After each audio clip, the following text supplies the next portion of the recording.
Continuando con conceptos básicos, ahora hablaremos un poco sobre algunas de las aplicaciones en movilidad de técnicas de inteligencia artificial y aprendizaje de máquina. Las aplicaciones que les voy a mostrar, de nuevo, no son exhaustivas, son solamente descriptivas para darles una idea de en qué podrían ustedes aplicar los conocimientos que adquirirán a lo largo del curso.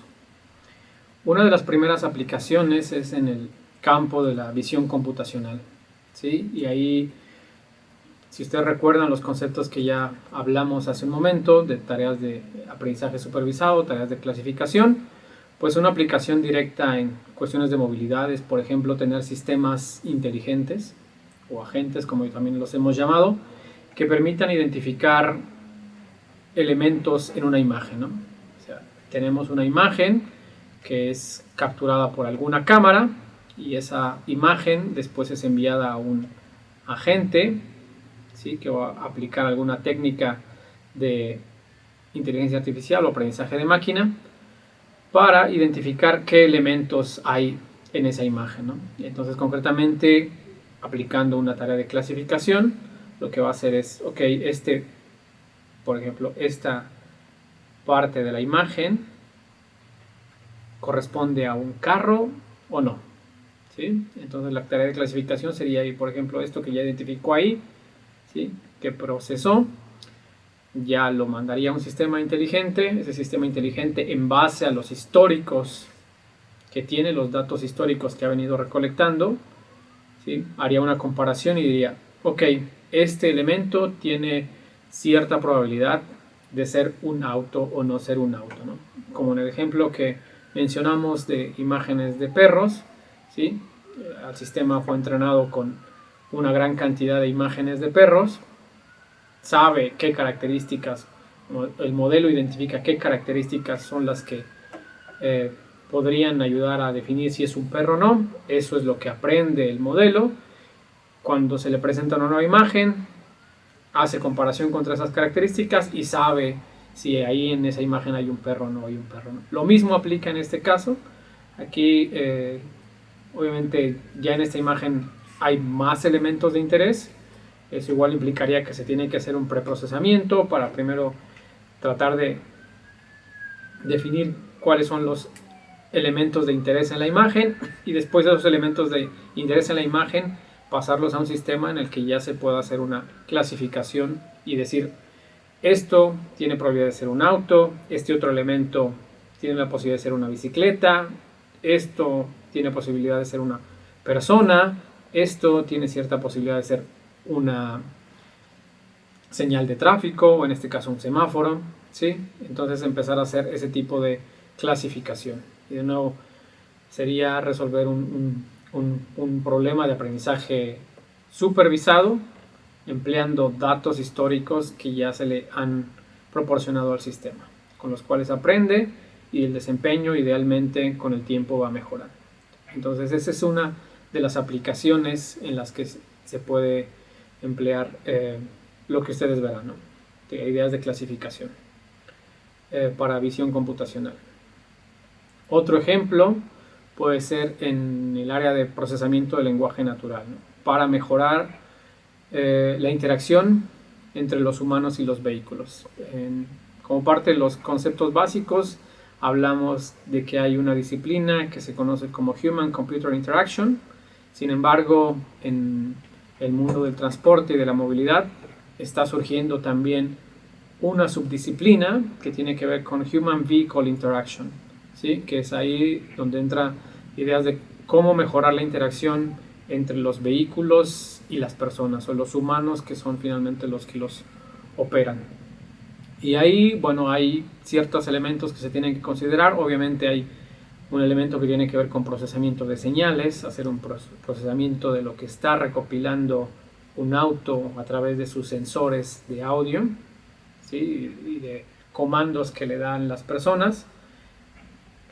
Pero finalmente después todo eso se traduce a tratar de identificar cuál es la instrucción que me está dando el usuario, ¿sí? Y entonces ahí de nuevo es una tarea de clasificación en la que yo identifico ese comando ¿sí? Por ejemplo, no sé, un comando que un usuario pueda dar a un auto puede ser sube la velocidad o baja la velocidad o frena o sube los vidrios, baja los vidrios, prende direccional a la derecha o a la izquierda. Esos son, por ejemplo, instrucciones que son señales de audio que tiene que aprender a identificar el sistema, ¿no? Y tal vez algo más elaborado puede ser una instrucción más compleja, ¿no? Decirle sube la velocidad a 50 km por hora y al mismo tiempo prende la direccional para el lado izquierdo porque voy a rebasar el auto que está adelante, ¿no? Son tipo de instrucciones que un usuario podría dar a un vehículo, ¿no? En donde la aplicación de técnicas de inteligencia artificial y aprendizaje de máquina pues vienen bien, ¿no? De nuevo, aquí la tarea es clasificar las señales que está recibiendo el auto, ¿sí?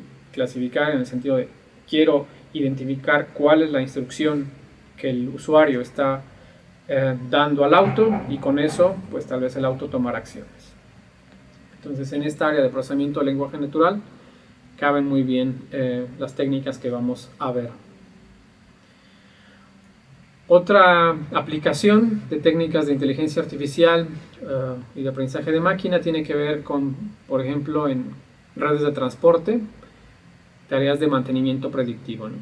Saber en base a los datos que yo he recolectado, por ejemplo, de un tramo de una vía férrea, es una vía férrea entre dos lugares en los Países Bajos.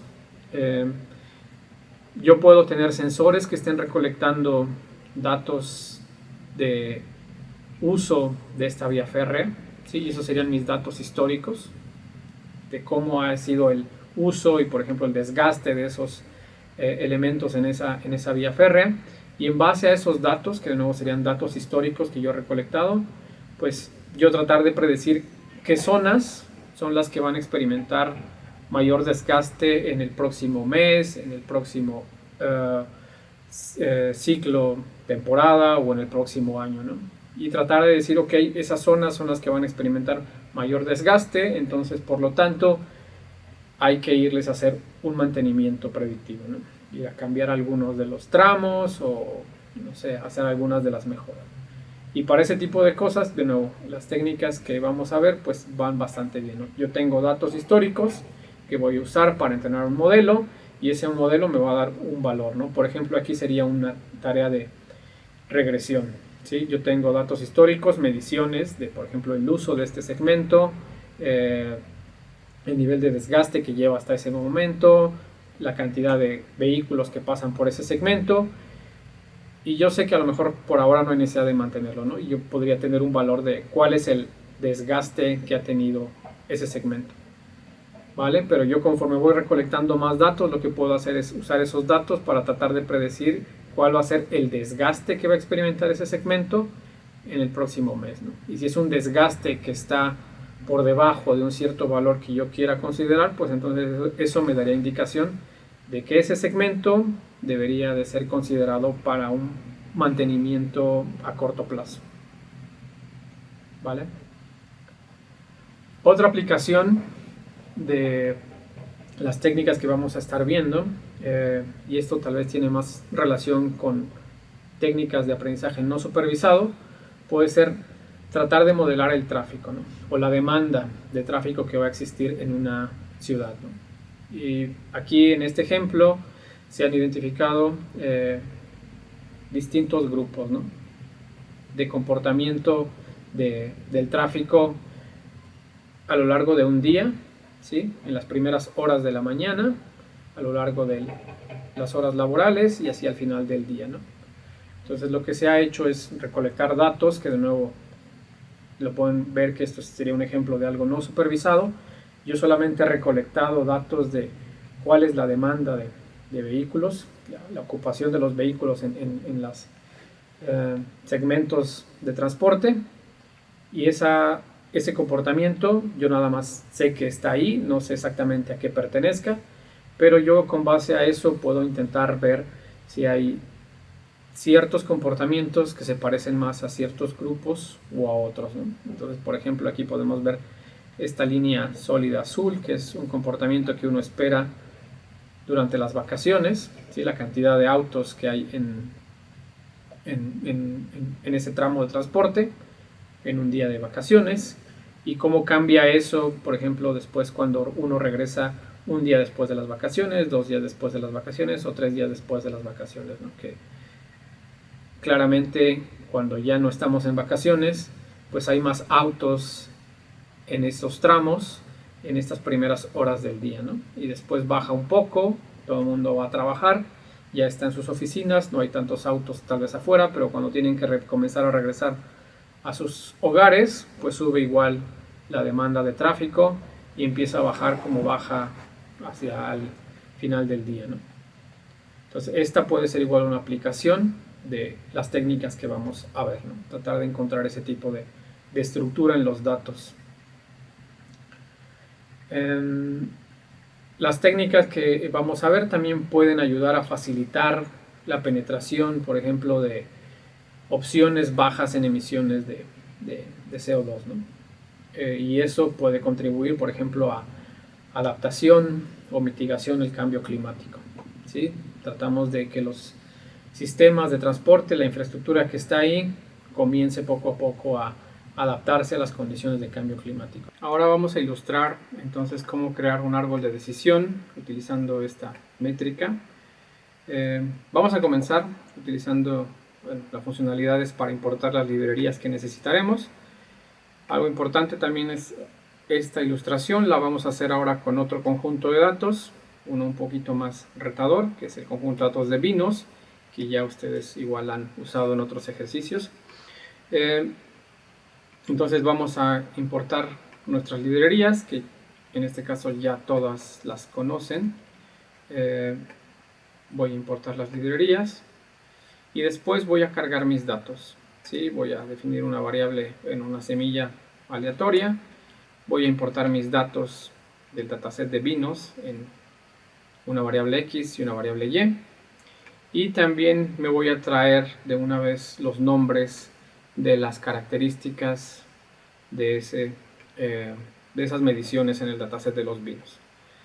Sí, y eso lo voy a guardar en esta variable que se llama variables, porque eso van a ser los nombres de las variables, o tal vez posiblemente mejor llamarlos atributos, ¿no? Esos son los atributos realmente que vamos a usar nosotros para visualizar finalmente el árbol, ¿no? Y esos son los atributos que se estarán usando y evaluándose durante el proceso de construcción que hará scikit-learn. Después hago la división, datos de entrenamiento, datos de prueba. Después hago un escalamiento de esos datos o una normalización de esos datos. Lo hago por separado, los datos de entrenamiento de los datos de prueba. Esto para evitar algo que se conoce como data leakage, que algo de los datos de entrenamiento, si utilizo solo un escalador o una normalización aquí, la misma para ambos, eso puede darle un poco de ayuda a los rangos de valores para los datos de prueba, y eso es lo que se conoce como el data leakage, ¿no? Hay información ahí que se filtra a los datos de prueba para ayudarle al algoritmo, y eso es algo que no queremos, ¿no? Queremos que solamente entrene con los datos de prueba y lo único que conozca de los datos de prueba, perdón, datos de entrenamiento, ¿sí? Entonces por eso hago esta normalización, una para los datos de entrenamiento y otra diferente para los datos de prueba. Y lo que sigue ahora es construir un modelo de árbol de decisión. Entonces voy a hacer algo muy similar a lo que habíamos hecho anteriormente. Voy a crear un modelo, le voy a pedir que igual sea un decision tree classifier, ¿sí? Y le voy a pedir ahora entonces que el criterio que use ya no sea entropía, sino que sea esto que acabamos de ver, que es Gini. Y además le voy a pedir como una medida de control que además la máxima profundidad del árbol que genere sea de 3 niveles, ¿sí? No más de 3 niveles, contándola a partir de la raíz. ¿Okay? Entonces le voy a decir máximo 3 niveles, y entonces ya después le digo, ahora sí, ajusta ese modelo de acuerdo a los datos de entrenamiento.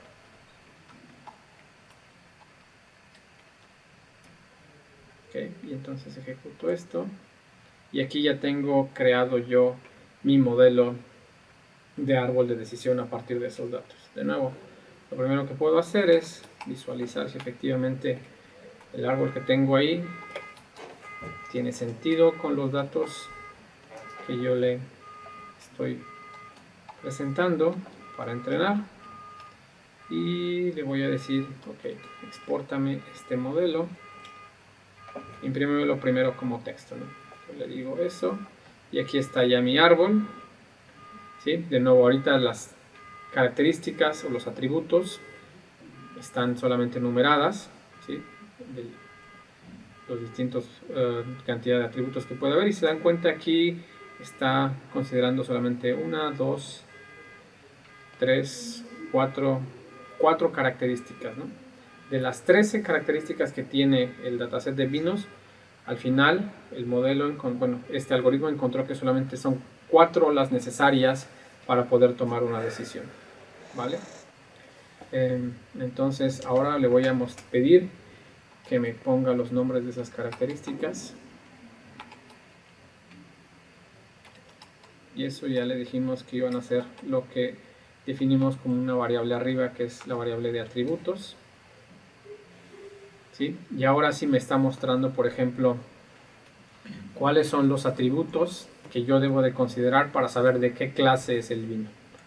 Por ejemplo, uno de los primeros que yo tengo que considerar es la intensidad del color, y creo que eso puede ser incluso hasta bastante de sentido común, ¿no? O sea, nosotros cuando queremos saber de qué vino estamos teniendo enfrente, la intensidad del color nos dice mucho, ¿no? Obviamente en base al color sabemos si es un vino tinto, si es un vino blanco, si es un vino rosado, ¿no? De acuerdo a la intensidad del color es algo tan fácil que podemos ya empezar a ver si va a ser de alguna de las 3 clases que tal vez conocemos, ¿no? Pues lo mismo, ha encontrado en base a esos datos que la intensidad del color es un elemento importante para llevar a tomar la decisión, ¿vale? De esas 13 características que tenemos, podemos ver, aquí están los atributos, ¿sí? Este algoritmo ha encontrado que solamente 4 son relevantes, ¿vale? O son las que mejor le ayudan a poder determinar a qué clase pertenece el vino, ¿sí? Estos son todos los atributos que tengo, ¿vale? Y me está diciendo, ok, de todos esos, el primero que vas a evaluar va a ser la intensidad del color. Y dependiendo de qué valores tome, entonces vas a seguir evaluando otros elementos, ¿vale? Ahora en texto, este es como luce el árbol. Vamos a también mostrarlo de manera un poquito más amigable. Ya sabemos que esto lo hacemos con un plot, entonces vamos a hacer un tree plot tree. Y si yo le digo aquí solamente el modelo, pues me va a poner el modelo sin indicarme el ya, me faltó aquí poner el pnt show. ¿Sí? Me va a mostrar el árbol con los atributos, pero aquí me está indicando nada más el número del atributo, ¿no? Yo le tengo que indicar, si quiero hacerlo un poquito más amigable, el feature names, decirle cuáles son los nombres de esos features o de esos atributos, ¿sí? Y ahora sí ya tengo aquí mi árbol. Voy a hacer un poco un zoom para ver si podemos identificar de mejor forma lo que tengo aquí. Entonces les decía, uno de los primeros atributos que yo tengo que evaluar para ayudarme a clasificar en qué categoría cae ese vino es la intensidad, ¿sí? El color, la intensidad del color. Y se dan cuenta, de nuevo, aquí le dijimos que queríamos usar la métrica Gini, ¿sí? Entonces me está diciendo que, por ejemplo, mi conjunto de datos original tiene 142 muestras, ¿sí? Que es lo que yo tengo en el dataset original de vinos. Tengo 41 muestras de la clase 0, 62 de la clase 1 y 39 de la clase 2. Entonces todavía mi conjunto de datos está muy mezclado. Por eso mi Gini que tengo aquí es relativamente alto, ¿no? No se alcanza a ver con claridad el valor del Gini, pero bueno, ahorita lo vemos. Lo voy a exportar de hecho mejor a un archivo .txt. Ya habíamos visto cómo hacerlo y lo voy a visualizar con la otra herramienta para que lo podamos analizar a detalle y hacer algunas observaciones igual ahí. Graphics, modelo, out, file, hacer en este caso vinos.txt, y le voy a decir además que las features, los nombres, feature names, están en esta variable que se llama atributos. Ok, sí. Y entonces le voy a pedir que lo exporte. Un pequeño detalle, déjame ver.